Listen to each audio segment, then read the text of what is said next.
Have you ever been so upset or so angry about a situation that you said something and then instantly after that you're kind of like, oh shoot, I shouldn't have said that?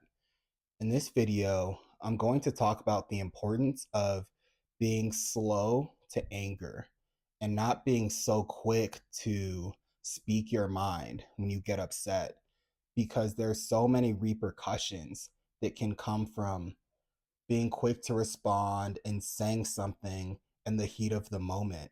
And this goes for all aspects of life, whether this is in school and your teacher said something that you didn't like, so you felt the need to respond a certain way, or you're at work and your boss says something to you, or a patient or customer says something to you, and you feel the need to respond and let them know that they're wrong. But because you responded in the heat of the moment, you used words that you would not have used otherwise.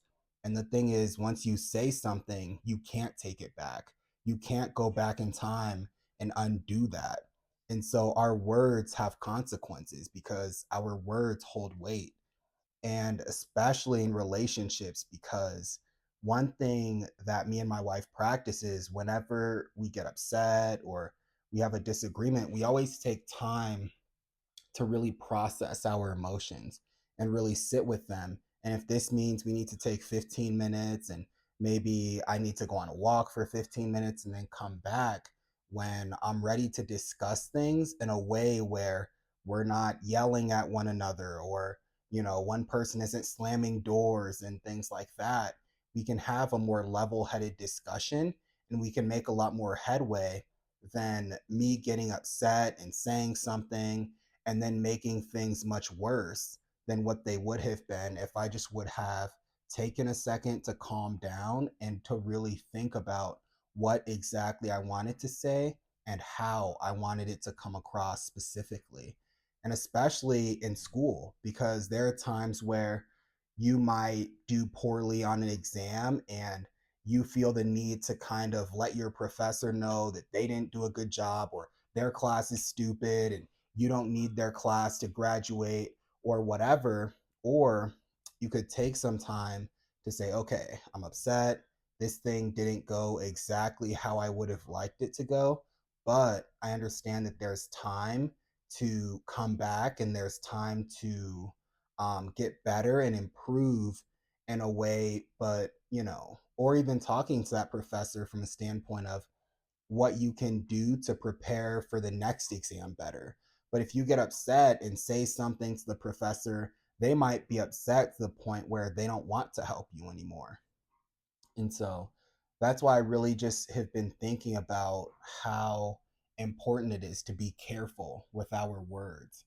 And whether it's in time of anger or even times of stress, a lot of people, when they get stressed out, they get really angry and they can get quick um, to shame someone or quick to yell at someone just because they're feeling stressed out. And if this is your kind of personality type, maybe when you get stressed, you take a few minutes to kind of think through your emotions and think through how anything that you say can have repercussions, because at the end of the day, being an adult, you don't get that same excuse of, oh, I said that just in the moment because I was upset, or oh, the only reason I said that is because I was stressed out. And it's like, well, if you get upset with your boss and you curse him out and he fires you, you can't go back and say, oh, well, I'd only said that in the heat of the moment and expect your job back. Because in the real world, there are real consequences for your actions and for your words. And so I hope you guys found this video super helpful. It's just something that I've been thinking about a lot lately, just about how much weight that our words hold. And so, if you guys have anything to add, I would love to hear about it in the comments below. And if you guys stayed for this whole video, I appreciate you. And also, drop any thoughts that you guys are having in the comments below as well. I would love to hear about them. And if you liked this video, please like, comment, and subscribe. And I'll talk to you guys in the next one.